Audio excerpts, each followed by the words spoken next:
Hi ಸ್ನೇಹಿತರೆ, ಎಲ್ಲರಿಗೂ ನಮಸ್ಕಾರ. ಈಗಾಗಲೇ ಗೃಹಲಕ್ಷ್ಮಿ ಯೋಜನೆಯ ಪ್ರತಿಯೊಂದು ಫಲಾನುಭವಿಗಳ ಬ್ಯಾಂಕ್ ಖಾತೆಗೆ ಸರ್ಕಾರ ಒಟ್ಟು ಗೃಹಲಕ್ಷ್ಮಿ ಯೋಜನೆಯ 3 ತಿಂಗಳ 6,000 ಹಣನ ಜಮಾ ಮಾಡೋದಕ್ಕೆ ಶುರುವಾಗಿದೆ. ಆದರೆ ಸುಮಾರು 3 ಲಕ್ಷಕ್ಕಿಂತ ಅಧಿಕ ಮಹಿಳೆಯರಿಗೆ ಇನ್ನು ಮುಂದೆ ಗೃಹಲಕ್ಷ್ಮಿ ಹಣನ ನಾವು ಕ್ಯಾನ್ಸಲ್ ಮಾಡ್ತಾ ಇದ್ದೀವಿ ಅಂತ ಸರ್ಕಾರ ಮುಖ್ಯವಾದ ಮಾಹಿತಿನ ಕೊಟ್ಟಿದ್ದು, ನಿಮ್ಮ ಬ್ಯಾಂಕ್ ಖಾತೆಗೆ ಹಣ ಬರಬೇಕು ಅಂದರೆ ಈ ಏಪ್ರಿಲ್ ತಿಂಗಳು ಬರುವಷ್ಟರಲ್ಲಿ ನೀವು ಒಂದು ಮುಖ್ಯವಾದ ಕೆಲಸನ ಮಾಡಬೇಕಾಗುತ್ತೆ. ಅದೇ ರೀತಿ ನಿಮ್ಮ ಬ್ಯಾಂಕ್ ಖಾತೆಗೆ ಸರ್ಕಾರ ಇಂದು ಭಾನುವಾರ ಏಪ್ರಿಲ್ 19ರಿಂದ ಕರ್ನಾಟಕದ 27 ಜಿಲ್ಲೆಗಳ ಪ್ರತಿ ಫಲಾನುಭವಿಗಳಿಗೆ 3 ತಿಂಗಳ ಗೃಹಲಕ್ಷ್ಮಿ ಯೋಜನೆಯ 6,000 ಹಣನ ಜಮಾ ಮಾಡ್ತಾ ಇದೆ.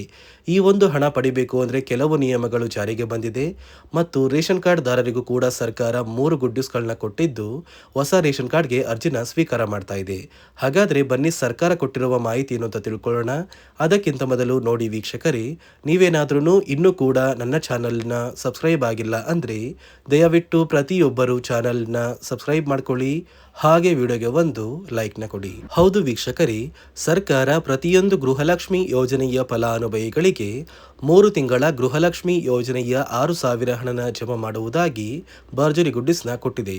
ಜನವರಿ ತಿಂಗಳ 27ನೇ ಕಂತು, ಫೆಬ್ರವರಿ ತಿಂಗಳ 28ನೇ ಕಂತು ಹಾಗೂ ಮಾರ್ಚ್ ತಿಂಗಳ 29ನೇ ಕಂತು, ಈ 3 ತಿಂಗಳ 6,000 ಹಣನ ನಿಮ್ಮ ಬ್ಯಾಂಕ್ ಖಾತೆಗೆ ಸರ್ಕಾರ ಏಪ್ರಿಲ್ 19 ಅಂದರೆ ಭಾನುವಾರದಂದು ಕರ್ನಾಟಕದ ಒಟ್ಟು 27 ಜಿಲ್ಲೆಗಳಿಗೆ ಜಮಾ ಮಾಡ್ತಾ ಇದೆ.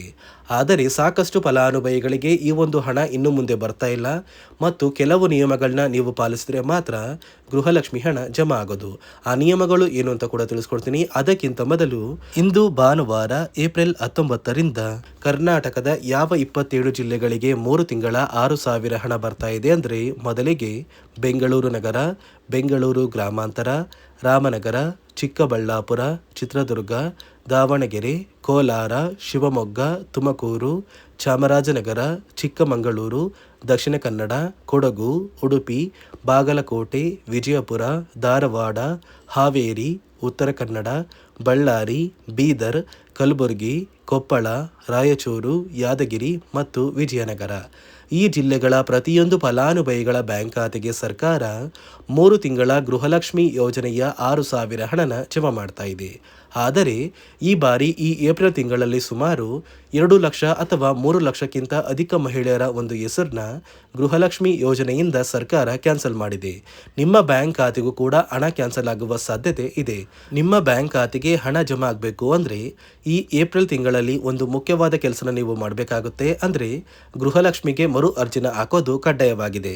ನೀವು ಮರು ಅರ್ಜಿ ಹಾಕಿದರೆ ಮಾತ್ರ ನಿಮ್ಮ ಬ್ಯಾಂಕ್ ಖಾತೆಗೆ ಗೃಹಲಕ್ಷ್ಮಿ ಹಣ ಬರೋದು. ಹಾಗಾದರೆ ಹೇಗೆ ಈ ಮರು ಅರ್ಜಿನ ಹಾಕಬೇಕು ಅಂತ ನೀವು ಕೇಳ್ಬೋದು, ಮತ್ತು ಯಾವ ಕಾರಣಕ್ಕೆ ಅಂತ ನೋಡಿ ವೀಕ್ಷಕರೇ, ಸುಮಾರು 2 ಲಕ್ಷಕ್ಕಿಂತ ಅಧಿಕ ಮಹಿಳೆಯರು ಗೃಹಲಕ್ಷ್ಮಿ ಯೋಜನೆಯಲ್ಲಿ ಇಲ್ಲಿಯವರೆಗೂ ಮರಣ ಹೊಂದಿದ್ದಾರೆ. ಸೊ ಮರಣ ಹೊಂದಿರುವ ಫಲಾನುಭವಿಗಳ ಒಂದು ಹೆಸರನ್ನ ಗೃಹಲಕ್ಷ್ಮಿ ಯೋಜನೆಯಿಂದ ಸರ್ಕಾರ ಕ್ಯಾನ್ಸಲ್ ಮಾಡಬೇಕು. ಯಾಕಂದರೆ ಆ ಫಲಾನುಭವಿಗಳ ಬ್ಯಾಂಕ್ ಖಾತೆಗೆ ಇನ್ನೂ ಕೂಡ ಹಣ ಜಮಾ ಆಗ್ತಾ ಇದೆ. ಇದೇ ಕಾರಣಕ್ಕೆ ಈ ಏಪ್ರಿಲ್ ತಿಂಗಳಲ್ಲಿ ಸರ್ಕಾರದಿಂದ ನೇಮಕಗೊಂಡ ಕೆಲವು ಅಧಿಕಾರಿಗಳು ನಿಮ್ಮ ಮನೆಗೆ ಬಂದು ಪ್ರತಿಯೊಂದು ಫಲಾನುಭವಿಗಳ ಒಂದು ದಾಖಲಾತಿಗಳನ್ನ ಚೆಕ್ ಮಾಡ್ತಾರೆ. ಸೊ ದಾಖಲಾತಿಗಳನ್ನ ಚೆಕ್ ಮಾಡಿ ಎಂಟ್ರಿ ಮಾಡ್ಕೊಂಡು ಹೋಗ್ತಾರೆ. ನಂತರ ಪ್ರತಿಯೊಂದು ಫಲಾನುಭವಿಗಳಿಗೆ ಗೃಹಲಕ್ಷ್ಮಿ ಹಣ ಜಮಾ ಆಗೋದು. ಅದೇ ರೀತಿ ಇನ್ನು ಮುಂದೆ ವರ್ಷದ ಕೊನೆಯಲ್ಲಿ ನೀವು ಗೃಹಲಕ್ಷ್ಮಿ ಯೋಜನೆಗೆ ನೀವು ಹೊಂದಿರುವ ಲೈಫ್ ಸರ್ಟಿಫಿಕೇಟ್ನ ಕೊಟ್ಟು ಮರು ಅರ್ಜಿ ಹಾಕಿದರೆ ಮಾತ್ರ ನಿಮ್ಮ ಬ್ಯಾಂಕ್ ಖಾತೆಗೆ ಮುಂದಿನ ತಿಂಗಳಿಂದ ಗೃಹಲಕ್ಷ್ಮಿ ಹಣ ಬರೋದು ಅಂತ ಸರ್ಕಾರ ಆದೇಶ ಕೊಟ್ಟಿದೆ. ಈಗಾಗಲೇ ಫಲಾನುಭವಿಗಳ ಬ್ಯಾಂಕ್ ಖಾತೆಗೆ ಒಟ್ಟು 3 ತಿಂಗಳ ಗೃಹಲಕ್ಷ್ಮಿ ಹಣನ ಸರ್ಕಾರ ಜಮಾ ಮಾಡ್ತಾ ಇದೆ. ನಿಮ್ಮ ಬ್ಯಾಂಕ್ ಖಾತೆಗೂ ಕೂಡ ಈ ಏಪ್ರಿಲ್ ತಿಂಗಳು ಮುಗಿಯುವಷ್ಟರಲ್ಲಿ ಪ್ರತಿಯೊಂದು ಫಲಾನುಭವಿಗಳಿಗೆ ಸೇರಬೇಕಾಗಿರುವ 3 ತಿಂಗಳ ಗೃಹಲಕ್ಷ್ಮಿ ಹಣ ಜಮಾ ಆಗುತ್ತೆ. ಮತ್ತು ಸರ್ಕಾರದಿಂದ ಜಾರಿಗೆ ತಂದಿರುವ ಹೊಸ ನಿಯಮಗಳನ್ನ ನೀವು ಪಾಲಿಸಿದರೆ ಮಾತ್ರ ನಿಮ್ಮ ಬ್ಯಾಂಕ್ ಖಾತೆಗೆ ಮುಂದಿನ ದಿನಗಳಲ್ಲಿ ಗೃಹಲಕ್ಷ್ಮಿ ಹಣ ಬರೋದು ಅಂತ ಸರ್ಕಾರ ಆದೇಶ ಕೊಟ್ಟಿದೆ. ರೇಷನ್ ಕಾರ್ಡ್ ಹೊಂದಿರುವ ಪ್ರತಿಯೊಂದು ಕಾರ್ಡ್ದಾರರಿಗೂ ಕೂಡ ಸರ್ಕಾರ 3 ಮುಖ್ಯವಾದ ಭರ್ಜರಿ ಗುಡ್ ನ್ಯೂಸ್ನ ಕೊಟ್ಟಿದ್ದು, ಮೊದಲ ಒಂದು ಗುಡ್ ನ್ಯೂಸ್ ಬಂದು ಸರ್ಕಾರ ಹೊಸ ರೇಷನ್ ಕಾರ್ಡ್ಗೆ ಅರ್ಜಿನ ಸ್ವೀಕಾರ ಮಾಡ್ತಾ ಇದೆ. ನೀವು ಕೂಡ ಹೊಸ ರೇಷನ್ ಕಾರ್ಡ್ನ ಪಡಿಬೇಕು ಅಂದರೆ ಆದಷ್ಟು ಬೇಗ ಅರ್ಜಿನ ಹಾಕಿ. ಅದೇ ರೀತಿ ಎರಡನೆಯ ಒಂದು ಗುಡ್ ನ್ಯೂಸ್ ಬಂದು ನೋಡಿ ವೀಕ್ಷಕರೇ, ನಿಮ್ಮ ಒಂದು ರೇಷನ್ ಕಾರ್ಡ್ಗೆ ಸರ್ಕಾರ ಈ ಏಪ್ರಿಲ್ ತಿಂಗಳಲ್ಲಿ ಫೆಬ್ರವರಿ ಮತ್ತು ಮಾರ್ಚ್ ತಿಂಗಳ ಒಟ್ಟು 2 ತಿಂಗಳ ಇಂದಿರಾ ಕಿಟ್ನ ವಿತರಣೆ ಮಾಡ್ತಾ ಇದೆ. 5 ರೀತಿಯ ಆಹಾರ ಪದಾರ್ಥಗಳು ಇರುವಂತಹ 10 ಆಹಾರ ಪದಾರ್ಥಗಳನ್ನ ಸರ್ಕಾರ ಈ ಏಪ್ರಿಲ್ ತಿಂಗಳಲ್ಲಿ ಪ್ರತಿಯೊಂದು ರೇಷನ್ ಕಾರ್ಡ್ದಾರರಿಗೆ ಕೊಡ್ತಾ ಇದ್ದು, ಪ್ರತಿಯೊಬ್ಬರಿಗೂ ಆದಷ್ಟು ಬೇಗ ಈ ಒಂದು ಸೌಲಭ್ಯ ಸಿಗ್ತಾ ಇದೆ. ಅದೇ ರೀತಿ ಮೂರನೆಯ ಒಂದು ಗುಡ್ ನ್ಯೂಸ್ ಬಂದು, ಇನ್ನು ಮುಂದೆ ನೀವು ಉಚಿತ ಅಕ್ಕಿ ಪಡಿಬೇಕು ಅಂದರೆ ಆ ಒಂದು ಬಯೋಮೆಟ್ರಿಕ್ ಮಷಿನ್ ಮೇಲೆ ಬೆರಳಿಡುವಂತಹ ಅವಶ್ಯಕತೆ ಇಲ್ಲ. ಯಾಕಂದರೆ ಇದೀಗ ಸರ್ಕಾರ ನಿಮ್ಮ ಒಂದು ಬೆರಳು ಆ ಒಂದು ಮಷಿನಲ್ಲಿ ಎಂಟ್ರಿ ಆಗಿಲ್ಲ ಅಂದರೂ ಕೂಡ ಆ ಒಂದು ಅಧಿಕಾರಿಗಳು ಪುಸ್ತಕದಲ್ಲಿ ನಿಮ್ಮ ಒಂದು ಹೆಸರನ್ನ ಬರ್ಕೊಂಡು ನಿಮ್ಮ ಕಾರ್ಡಿಗೆ ಅಕ್ಕಿನ ಕೊಡಬೇಕು ಅಂತ ಸರ್ಕಾರ ಆದೇಶ ಕೊಟ್ಟಿದ್ದು, ಈ 3 ಗುಡ್ ನ್ಯೂಸ್ನ ಪ್ರತಿಯೊಂದು ಫಲಾನುಭವಿಗಳಿಗೆ ಸರ್ಕಾರ ಕೊಡ್ತಾ ಇದೆ. ಇದರ ಜೊತೆಗೆ ನಿಮ್ಮ ಬ್ಯಾಂಕ್ ಖಾತೆಗೆ ಗೃಹಲಕ್ಷ್ಮಿ ಯೋಜನೆಯ ಹಣ ಇನ್ನು ಮುಂದೆ ಬರಬೇಕು ಅಂದರೆ 5 ರೀತಿಯ ಹೊಸ ನಿಯಮಗಳನ್ನ ನೀವು ಪಾಲಿಸಬೇಕು ಅಂತ ಸರ್ಕಾರ ಆದೇಶ ಕೊಟ್ಟಿದೆ. ಅದೇ ರೀತಿ ನೋಡಿ ಸ್ನೇಹಿತರೆ, ಈ ಬಾರಿ ಸುಮಾರು 1 ಲಕ್ಷಕ್ಕಿಂತ ಅಧಿಕ ಫಲಾನುಭವಿಗಳ ಬ್ಯಾಂಕ್ ಖಾತೆಗೆ ಸರ್ಕಾರ ಗೃಹಲಕ್ಷ್ಮಿ ಯೋಜನೆಯ ಹಣನ ಜಮಾ ಮಾಡ್ತಾ ಇಲ್ಲ. ಕಾರಣ ಏನು ಅಂದರೆ, ನಿಮ್ಮ ಬ್ಯಾಂಕ್ ಖಾತೆಗೆ ಡೆಬಿಟ್ ಮೂಲಕ ಹಣ ಜಮಾ ಮಾಡುವಂತಹ ಸಂದರ್ಭದಲ್ಲಿ ಸರ್ಕಾರ ಸಾಕಷ್ಟು ಫಲಾನುಭವಿಗಳ ಒಂದು ಬ್ಯಾಂಕ್ ಖಾತೆಗೆ ಹಣ ಜಮಾ ಮಾಡೋದನ್ನು ಕ್ಯಾನ್ಸಲ್ ಮಾಡಿದೆ.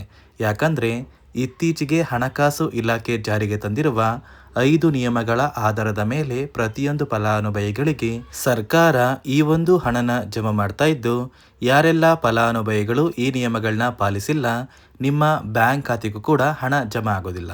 ಹಾಗಾದರೆ ಬನ್ನಿ ಸ್ನೇಹಿತರೆ, ಸರ್ಕಾರ ಜಾರಿಗೆ ತಂದಿರುವ ಆ 5 ಹೊಸ ನಿಯಮಗಳು ಏನು ಅಂತ ನಾನು ನಿಮಗೆ ತಿಳಿಸ್ಕೊಡ್ತಾ ಇದ್ದೀನಿ. ನೋಡಿ ಸ್ನೇಹಿತರೆ, ಮೊದಲನೆಯ ಒಂದು ನಿಯಮ ಬಂದು, ಸಾಕಷ್ಟು ಫಲಾನುಭವಿಗಳು ಹೊಂದಿರುವಂತಹ ಒಂದು ರೇಷನ್ ಕಾರ್ಡ್ ಏನಿದೆ, ಆ ಒಂದು ರೇಷನ್ ಕಾರ್ಡ್ನ ಮನೆಯ ಸದಸ್ಯರ ಪ್ರತಿಯೊಬ್ಬರ ಒಂದು ಆಧಾರ್ ಕಾರ್ಡ್ನ ನಿಮ್ಮ ರೇಷನ್ ಕಾರ್ಡ್ಗೆ ಕಡ್ಡಾಯವಾಗಿ ಲಿಂಕ್ ಮಾಡಿಸ್ಬೇಕು. ಅಂದರೆ ಈ ಒಂದು ಲಿಂಕ್ ಮಾಡಿಸುವಂತಹ ಒಂದು ಪ್ರೊಸೀಜರ್ಗೆ ಸರ್ಕಾರ KYC ಅಂತ ಕರೀತಾರೆ. ನಿಮ್ಮ ರೇಷನ್ ಕಾರ್ಡ್ಗೆ ಇನ್ನೂ ಸಹ KYC ಆಗಿಲ್ಲ ಅಂದರೆ ನಿಮ್ಮ ಬ್ಯಾಂಕ್ ಖಾತೆಗೆ ಸರ್ಕಾರ ಮುಂದಿನ ದಿನಗಳಲ್ಲಿ ಗೃಹಲಕ್ಷ್ಮಿ ಯೋಜನೆಯ ಹಣನ ಕ್ಯಾನ್ಸಲ್ ಮಾಡುತ್ತೆ. ಅದೇ ರೀತಿ ಎರಡನೆಯ ಒಂದು ನಿಯಮ ಬಂದು, ಸಾಕಷ್ಟು ಫಲಾನುಭವಿಗಳು ಕಳೆದ 3 ತಿಂಗಳಿಂದ ಸರ್ಕಾರದಿಂದ ಬರ್ತಾ ಇರುವಂತಹ ಒಂದು ರೇಷನ್ ಏನಿದೆ, ಅಂದರೆ ಉಚಿತ ಅಕ್ಕಿ ಏನಿದೆ, ಈ ಒಂದು ರೇಷನ್ನ ಪಡ್ಕೋತಾ ಇಲ್ಲ. ಒಂದು ವೇಳೆ ಕಳೆದ 3 ತಿಂಗಳಿಂದ ನೀವು ರೇಷನ್ನ ಪಡ್ಕೊಂಡಿಲ್ಲ ಅಂದರೆ ಸರ್ಕಾರ ನಿಮ್ಮ ಬಳಿ ಇರುವಂತಹ ಒಂದು ರೇಷನ್ ಕಾರ್ಡ್ನ ಕ್ಯಾನ್ಸಲ್ ಮಾಡುತ್ತೆ. ನಿಮ್ಮ ರೇಷನ್ ಕಾರ್ಡ್ನ ಸರ್ಕಾರ ಕ್ಯಾನ್ಸಲ್ ಮಾಡಿದರೆ ನಿಮ್ಮ ಬ್ಯಾಂಕ್ ಖಾತೆಗೆ ಗೃಹಲಕ್ಷ್ಮಿ ಯೋಜನೆಯ ಹಣ ಇರ್ಬೋದು ಮತ್ತು ಸರ್ಕಾರದಿಂದ ಬರುವಂತಹ ಒಂದು ಸೌಲಭ್ಯಗಳನ್ನ ನೀವು ಕಳ್ಕೋಬೇಕಾಗುತ್ತೆ. ಅದೇ ರೀತಿ ಮೂರನೆಯ ಒಂದು ನಿಯಮ ಬಂದು, ನೋಡಿ ಸ್ನೇಹಿತರೆ, ನಿಮ್ಮ ಬಳಿ ಇರುವಂತಹ ಒಂದು ಆಧಾರ್ ಕಾರ್ಡ್ ಏನಿದೆ, ಆ ಒಂದು ಆಧಾರ್ ಕಾರ್ಡ್ನ ಕಳೆದ 15 ವರ್ಷಗಳಲ್ಲಿ ನೀವು ಯಾವುದೇ ರೀತಿಯ ಒಂದು ತಿದ್ದುಪಡಿನ ಮಾಡಿಸಿಲ್ಲ ಅಂದರೆ ನಿಮ್ಮ ಬ್ಯಾಂಕ್ ಖಾತೆಗೆ ಸರ್ಕಾರ ಗೃಹಲಕ್ಷ್ಮಿ ಯೋಜನೆಯ ಹಣನ ಕ್ಯಾನ್ಸಲ್ ಮಾಡುತ್ತೆ. ಯಾಕಂದರೆ ಸರ್ಕಾರದಿಂದ ಬಂದಿರುವಂತಹ ಒಂದು ಆದೇಶದ ಪ್ರಕಾರ ಪ್ರತಿಯೊಂದು ಫಲಾನುಭವಿಗಳು ಕಳೆದ 15 ವರ್ಷಗಳಲ್ಲಿ ಯಾವುದೇ ರೀತಿಯ ಒಂದು ತಿದ್ದುಪಡಿನ ನಿಮ್ಮ ಆಧಾರ್ ಕಾರ್ಡ್ಗೆ ನೀವು ಮಾಡಿಸಿಲ್ಲ ಅಂದರೆ ಕಡ್ಡಾಯವಾಗಿ ಆದಷ್ಟು ಬೇಗ ನಿಮ್ಮ ಆಧಾರ್ ಕಾರ್ಡ್ಗೆ ತಿದ್ದುಪಡಿನ ಮಾಡಿಸಿ. ಅದೇ ರೀತಿ ನಾಲ್ಕನೆಯ ಒಂದು ನಿಯಮ ಬಂದು, ನಿಮ್ಮ ಕುಟುಂಬದ ಒಂದು ವಾರ್ಷಿಕ ಆದಾಯ 7 ಲಕ್ಷಕ್ಕಿಂತ ಕಡಿಮೆ ಇರಬೇಕು. ಒಂದು ವೇಳೆ ನಿಮ್ಮ ಕುಟುಂಬದ ವಾರ್ಷಿಕ ಆದಾಯ 7 ಲಕ್ಷಕ್ಕಿಂತ ಜಾಸ್ತಿ ಇದ್ದರೆ ನಿಮ್ಮ ಬ್ಯಾಂಕ್ ಖಾತೆಗೆ ಸರ್ಕಾರ ಗೃಹಲಕ್ಷ್ಮಿ ಯೋಜನೆಯ ಹಣನ ಕ್ಯಾನ್ಸಲ್ ಮಾಡುತ್ತೆ. ಅದೇ ರೀತಿ 5ನೆಯ ಒಂದು ನಿಯಮ ಬಂದು, ನಿಮ್ಮ ಕುಟುಂಬದ ಸದಸ್ಯರು ಅಥವಾ ಗೃಹಲಕ್ಷ್ಮಿ ಯೋಜನೆಯ ಫಲಾನುಭವಿಗಳು ಯಾರು ಕೂಡ ಸರ್ಕಾರಿ ನೌಕರರಾಗಿ ಕಾರ್ಯನಿರ್ವಹಿಸ್ತಾ ಇರಬಾರ್ದು. ಒಂದು ವೇಳೆ ನಿಮ್ಮ ಕುಟುಂಬದಲ್ಲಿ ಯಾರೇ ಆಗಿದ್ರೂ ಸರ್ಕಾರಿ ನೌಕರರಾಗಿ ಕಾರ್ಯನಿರ್ವಹಿಸ್ತಾ ಇದ್ದರೆ ನಿಮ್ಮ ಬ್ಯಾಂಕ್ ಖಾತೆಗೆ ಗೃಹಲಕ್ಷ್ಮಿ ಯೋಜನೆಯ ಹಣ ಕ್ಯಾನ್ಸಲ್ ಆಗುತ್ತೆ. ಈ 5 ನಿಯಮಗಳ ಆಧಾರದ ಮೇಲೆ ಪ್ರತಿಯೊಂದು ಫಲಾನುಭವಿಗಳಿಗೆ ಸರ್ಕಾರ ಹಣ ಜಮಾ ಮಾಡ್ತಾ ಇದೆ. ಒಂದು ವೇಳೆ ನೀವು ಈ 5 ನಿಯಮಗಳನ್ನ ಪಾಲಿಸಿಲ್ಲ ಅಂದರೆ ನೀವು ಕೂಡ ಗೃಹಲಕ್ಷ್ಮಿ ಯೋಜನೆಯ ಹಣದಿಂದ ವಂಚಿತರಾಗಬೇಕಾಗುತ್ತೆ. ನೋಡಿ ವೀಕ್ಷಕರೇ, ಇಂದು ಭಾನುವಾರ ಏಪ್ರಿಲ್ 19ರಂದು ಕರ್ನಾಟಕದ 27 ಜಿಲ್ಲೆಗಳಿಗೆ ಸರ್ಕಾರ 3 ತಿಂಗಳ 6,000 ಗೃಹಲಕ್ಷ್ಮಿ ಹಣನ ಜಮಾ ಮಾಡ್ತಾ ಇದೆ.